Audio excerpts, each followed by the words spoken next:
Awakening with Brahma Kumaris. Namaskar. Welcome to Awakening with Brahma Kumaris. We've been discussing with Sister Shivani, and our topic today is again soul connections. Welcome, ma'am. Om Shanti. Om Shanti. We started with strengthening ourselves, first understanding ourselves, strengthening ourselves, not blaming others, and made a platform strong here so that when the child comes, we have a better relationship with a child, with a spouse, and with the whole world.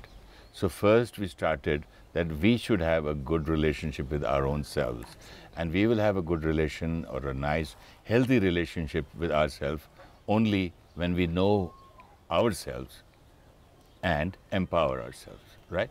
We've reached up to here? Perfect. Now, we spoke about a child, the pregnant mother, how a child, a soul, which is not body conscious, it is totally soul conscious. And that soul conscious baby, the child, the soul in the mother's womb, catches the vibrations and the feelings of the past life.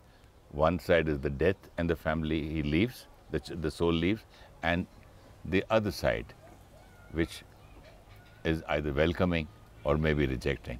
And it was very sad that I never could understand that fear and worry about a child can always give that child, that soul, a feeling of rejection. And unwanted was a word which I could not even think of. How can a parent or a father or a mother say that I don't want a child? No, they don't say that I don't want a child. Yeah. It's not that I don't want a child, but my energy that I'm creating sends a message that your coming is already a challenge for me. It's going to be difficult. It's a challenge. I'm stressed because of you. See? I'm stressed because of you is the message that's going to the soul. So that is the energy which is not welcoming. If you look at it outwardly, physically, the parent is going to say, of course I want to have a child. But the energy that I'm creating is your coming is creating pain. Yeah. I'm not aware that my thoughts, my quality of thoughts, what impact they would be having on me, on the other soul, and then on that soul himself. Yeah, you give a nice example of a guest coming home, and if we start, there are two different things, whether we have less money or more money, resources or no resources. Right. But whether either we are getting worried, or we are enthusiastic. Yes. So it's very important. Now, after the child is born, Sister Shivani, the first relationship the child has is with the mother, father, sibling, uncles, relatives, first in the house, a maid, the servant, whatever, nanny. And then comes the neighbor, then the teacher. That's much later. Yeah. That's so much later. The first relationship, when the child is born, there is always a discomfort created in the other child. I mean, not necessarily a stepchild. Yeah. Or the sibling. The sibling. Yes. That also has a lot of effect on the newly born, or on both of them. Sibling rivalry is taken very lightly, but actually if you study the psychology of children, it has a deep impact on them. We have seen children who are 20, 25, 30 today, and yet they're not comfortable with each other because of the energy that was created when they were that age. There are children, when their parents are away, the little child who's 2 or 3 years old, and then this newborn baby in the cradle, that 3, 4-year-old child actually beats the baby when no one's around. Actually beats the baby? Yeah, in whatever way he can. Obviously, he's a little child, but because he doesn't like the child. Wants attention. Doesn't like the child. Here is this new entrant because of whom I'm not getting what I was getting from everyone. So doesn't like the child. But the doctors always say that you should have 2 children so that they... No, that's true. But then the thought process has to be built up by the parents. The thought process, they have to understand that this is not a child. You know, again, why soul consciousness helps. We say, chota hai, bachcha hai, just a child. We don't understand. The costume is small. It's a soul there. And that soul is feeling rejected when this soul has come.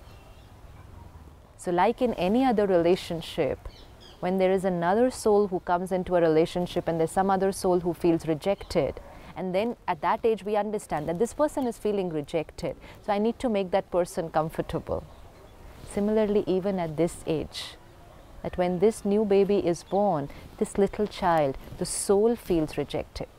Yeah, but everybody's attention is on the newborn, and so it becomes a responsibility, because even if you're giving very good vibrations to the newborn, here is this child, the elder child, but that soul is sending vibrations of rejection, and most important, that soul itself is creating rejection, and so is in pain, and the bonding between these siblings will never take place then, if not taken care of at that age. by the parents. Yeah.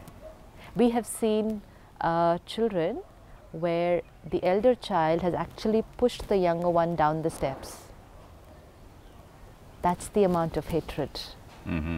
Because it's because of you that my parents don't love me anymore. It's too big a thing for a child to handle, that my parents don't love me anymore because of You. Yeah. So I can do anything to get you out from here. I have to share everything with you, including my parents. It's not only just sharing. I just feel I'm not getting what was mine rightfully. And you're the cause for it. So this thing starts at that very young age. So in every relationship, a parent will have to remember they're not dealing with children. They're dealing with souls. You know, when we say they're children, we say, oh, they don't understand, or they'll get used to it. But when we say it's a soul, this is another soul, and we are interacting and connecting with souls, then we do it with more maturity. We do it with understanding that what is this soul experiencing now? And what is the vibration I can send to this child so that the soul gets comfortable? Look at the soul, not the child. This is why spirituality plays a very important role in our relationships, because of body consciousness, we're only looking at bodies. We're only looking at labels, and we're not understanding what the soul is going through. So this is something that a parent has to take care right from before having the second child, has to prepare the thought process if there's an elder child. They have to prepare, the whole thought pattern has to be prepared for the new guest. So now what is wrong about that lady who told you on the stage when you were having some kind of a conference, she said parenting is a challenge? Oh, it's not a challenge. No, it's so difficult to take care of this fellow, that fellow, his emotion, that emotion. Why is it so difficult? No, it's not difficult if I just look at the child as a soul. Talk to the soul. This is very important. I, the soul, talking to the soul. Then I will talk with absolute maturity and clarity and understanding. Recognizing that this soul is feeling something. Because the costume being young, the child cannot express. So when a parent is dealing with children, the parent needs to remember soul consciousness. This is where spirituality helps in relationships. I'm a soul dealing with a soul. I'm a soul talking to a soul, not a 4-year-old kid. The moment you say, I'm speaking to a child, your seriousness is not there. Because then you think, you don't need to explain anything to the child. Or you think, anyways, they don't understand. What do I have to keep on telling them everything? A lot of mothers and fathers make a mistake with a 2-year child, thinking that he's a child, he won't understand and do all the wrong things in the world. Now what happens is, it becomes all the more important at that age, because the child is not going to be able to express what the child is feeling. A child cannot tell the parents, I'm feeling rejected, you don't love me. Child cannot express. So it becomes all more important for the parent to make the soul understand and send the right energy to the soul. Because when the child cannot express, it goes through even more pain. You know, when we are at this age, and if we feel rejected in a particular relationship, at least we can go and talk it out to someone. It's very, very important that we have to take care of every thought that the soul is creating, that child is creating when this baby has come. Because every thought that this child is creating his destiny. Because we've seen children whose self-esteem can be very, very low because they were not taken care of at this age. Because they felt they were rejected, they felt they were not appreciated, their self-esteem is very low. And then by the time you realize that you have a low self-esteem, it's like you're 15, 20 or much later, then it becomes very, very tough to work on your self-esteem. And self-esteem is created by every thought that a parent is sending out to the soul. So if when there's a baby and the parent is sending all the energy of love and attention and understanding to this child, the self-esteem of this elder child who's just 2 or 3 years old, and at the age when the self-esteem is developing, it will not grow.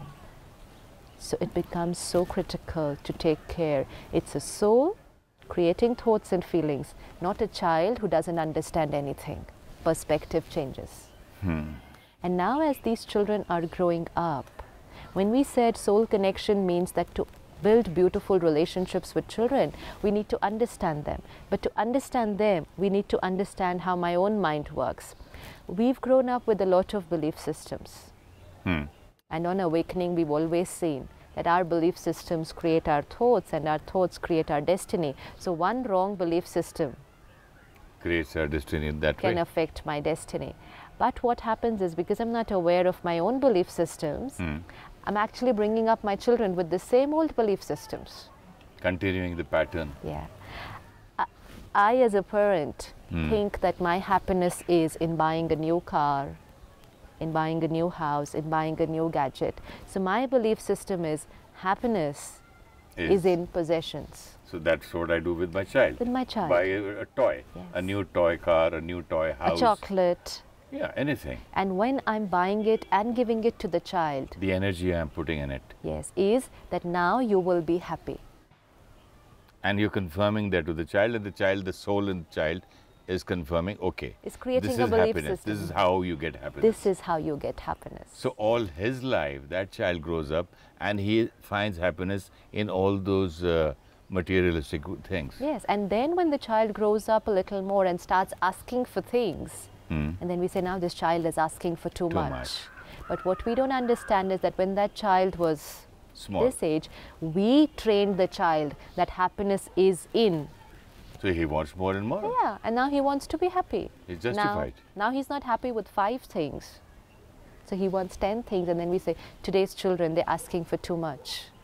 We trained them. When did we teach them at that age that this is just an object, but your happiness is in the way you think? We never taught the child because I was not aware of it myself.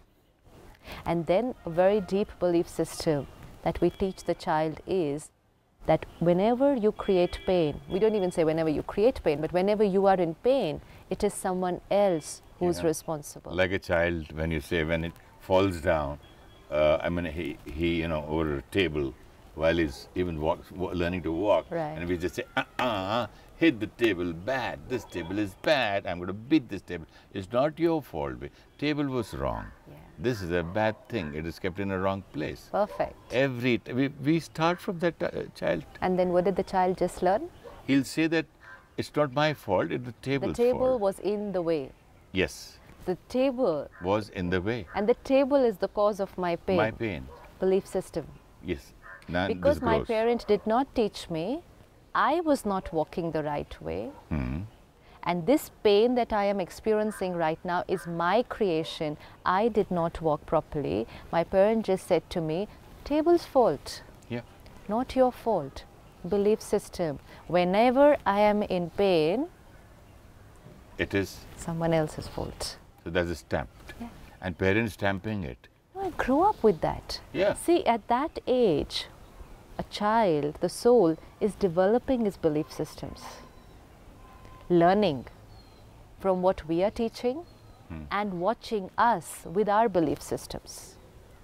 So he's learning that the parent just taught me that the cause of your pain was this table. And it happens every time. Everything that the child hits while walking, they'll say, not your fault, beat that. Somebody's kept the stone in the wrong place. Yes. Somebody came and hit my car. But what did we think? We think he's a child, he won't understand. This is why the parent will say, easier way is, because what are you looking at that time as a parent? He should keep quiet. He should keep quiet. Perfect. The child should result. stop. Short-term result. And immediate, so that I do whatever I want to do. So easiest option is, not your fault, table's fault. Child gets okay. But now to explain to the child, your thing, you were not walking properly, and it's your responsibility now that you are in pain. Who'll You understand? can only say, okay, go this way. This is the right way to walk with. But we said, children don't understand, they're children. Because we are treating them as children, not This is a very, very big thing that has to be broken down. The soul understands everything. From the womb. From the womb. The soul cannot express. Because the soul which has an experience of so many births. Yes, and anyway, soul is mind, intellect and sanskars. Yeah. It's understanding, vibrations, it's catching everything. So if I, the parent, explain to the soul in a very mature manner the right knowledge, the right information, don't try and use the shortcut method. It will do a lot of good to the soul. It will grow up with the right belief systems. Still, another belief system is there which says that anger, when you're angry, your work gets fast. Yeah, and Easily done. And when you do things which people don't like, people get angry. Yes. This is learnt when I was a child. Yes, but because I get angry with a child, don't do this. I told you not to do this. So many times you do this. How many times I have to tell you this? I'll get angry, I'll beat you up. And you just don't say that, you mean it. And you actually do it. Yeah. Children are beaten, they get angry, and this is so much of work, and you come and do this. If you don't do your homework, I'll do this. This is another belief system. Yes, because a child grows up seeing that every time a child has done something which the parent doesn't think is right, the parent gets angry. So, belief system.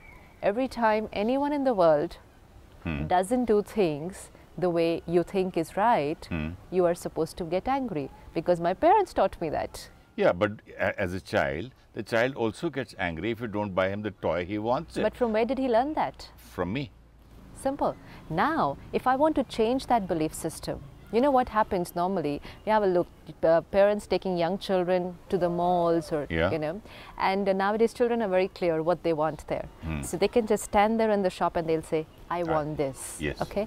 And now the parent might say, no, we don't need it, and let's go. The child will again say, I want this. And the parent says, no, we don't need to buy it, let's go.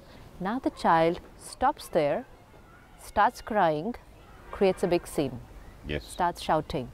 Immediately, the parent gives it to the child. Belief system. What will the world say? No, but the belief system that is just getting created. When you want your work done, get angry. And the drama and the dramatic. Yes. Now, as a parent, it becomes my responsibility to change this belief system. So, let me do the opposite. If a child asks for something with love, with patience and with stability, I can give it. And if I don't want to give it, if it is that no, you are not going to get this, then even if he shouts, even if he cries, we are not to give it. Because when we give it when he shouts, it's a very deep belief system. Children will grow up and the grown-up will say, when I shout, people listen to me. So never ever agree to what the child wants when he shouts for it, when he cries for it, because that's a very, very deep belief system and we are using it even today. Yeah, but sister, one more thing, as you said, people they say, like you said, if the child has to ask for a thing, whatever he wants, with love, with respect, with stability, you're not teaching him that. Then you say, okay, if you talk to me nicely, if you ask with love, if you be nice and stable, then you'll get it. You cannot do. Where are you doing? What are you teaching? The way you say to the child. Absolutely. That also. Baba, can you speak in this thing? You know what You cannot say that, okay, I love you. Right, absolutely. You So your energy, your vibrations, and your way of basic doing energy is it. anger. Anger. And So- your way of doing it. And what are you teaching him? He's going to That do you the same can't thing. do this, you cannot get angry for a toy, you cannot cry, you can't create a drama in the mall, so you better be nice. True. So, So how That's do I? also a wrong but way. how do I teach the child? by being By being what it. I want him to be. Exactly. Not by teaching him what he has to be. Yes. Today we are giving them teachings, instructions, lectures, talks, counseling, teaching them how they should be. We just have to be what we want them to be. And the minute we are what we want them to be, we are sending them that vibration. Now with that vibration, if we give them the instruction, it will work. But if the instruction is something else, that you have to be calm, you have to be quiet, you have to be peaceful, but the vibration is of anger, the child will never learn, because he's just consumed vibrations of anger and someone is telling him to be peaceful. How can he do it? So in order for the child to grow up with the right energy and the right belief systems, it will have to be in me, in my every thought, word and action. Then I don't have to do anything. I've seen that with my own children. I've seen with Meghna, my daughter, my son Vivek. I've seen that. Yeah, you just have to be it, not No, say I'm it. not talking about that anger or the belief system. Even the smallest things, like one day I entered home and my daughter is a little baby and she just picked up the phone. They don't know what is a dialing, the old system, the dial thing. They don't know what the, she just know that dad does this and she's, yeah, haha, okay, bye. So I said, what is this? She thought that's to be done, that's all. How the child learns from that age. Absolutely. And the child is not just learning that this is what you do, they're also learning how you do it. Yeah, with exactly how I sit. Yes. She did that. And also the way you speak and the way you behave, the way you react, the way you get hurt, the way you get upset. If a child does something wrong, we stop talking to them. That's very bad. And then what is the message we are giving them? That if someone doesn't do things the way you want them, stop talking to them. That's a way of punishing them. So Then they will come running after us, begging for forgiveness. What are they learning there? make others beg. Then that is the way to teach Punish them. the world. That's the way to teach them. Punish the world. That's punish the way your they staff, will learn. Punish your wife, punish your staff, your It's very, very juniors, subtle. Very, very subtle. A child has made a mistake. Sit with the child, talk to the child, teach the child, share with the child what is to be done the right way, but not talking to the child, shouting at the child, and then making the child run around, say sorry 10 times and thinking he's realized. His self-esteem. What happens to the child's self-esteem? And the child becomes so low. See, every time we have to remember that if we want the child to change, he's made a mistake, he needs to change. Change requires power. Okay, the change requires power. For myself to change, I need power, or No, for the child also. so you have to empower the child. You have to Okay. empower the child. But if you shout at the child at that time, if you stop talking to the child goes into guilt. And you make him weak. You're making him weak. So at every step, instead of empowering the child, the parents today are actually disempowering the child because of using these belief systems. It's wonderful, sister. We have to empower a child and not make him weak. We'll see next time how we can empower someone.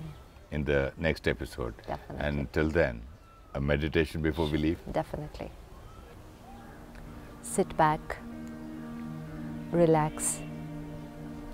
Let me detach myself from everything around me. And gradually detach from my own emotions. just being myself. Conscient energy, creating every thought and transmitting it to people around me.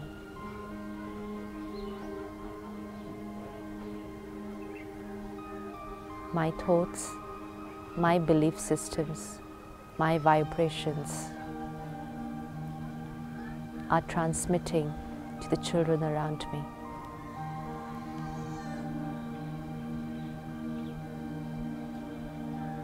Let me be very careful, because my every belief system creates my destiny. And so every belief system of my child will create his destiny. It's my responsibility to empower the soul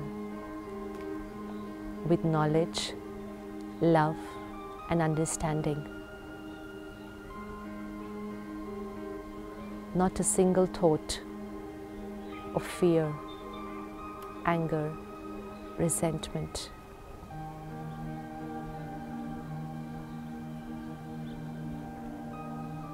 Let me be very careful, irrespective of whatever the child does. My role is empowerment, and which means stability, understanding, and power to change.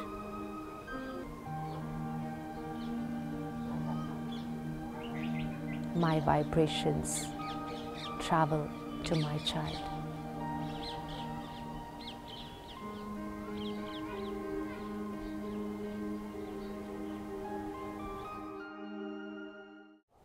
Om Shanti. Om Shanti. The elder child feels rejected when a baby is born and can create energy of hatred towards the sibling, which can stay as a sanskar even after the children grow up. Parents need to heal the rejection of the elder child. Parents, while interacting with children, however young they may be, need to remain in the consciousness that they are souls interacting with another soul. The interaction will then be of maturity and understanding. If children feel rejected, not appreciated, and accepted by parents, they create negative energy, and this affects their self-esteem. When we buy things for children and ask them to be happy, we are developing a belief system that happiness lies in possessions. They will then keep demanding for more as they see it to be a source of their happiness. Guide the child to understand that each one is responsible for their happiness and pain instead of blaming others for how we feel. We just need to be what we want our children to be. When we become that, we are sending vibrations along with our teachings. This will empower them to learn. Tomorrow we will discuss the effect of television on our minds. If you wish to discuss your problem or have a question to ask or want to know your nearest Raj Yoga Meditation Center, call us on 099 99 744 555.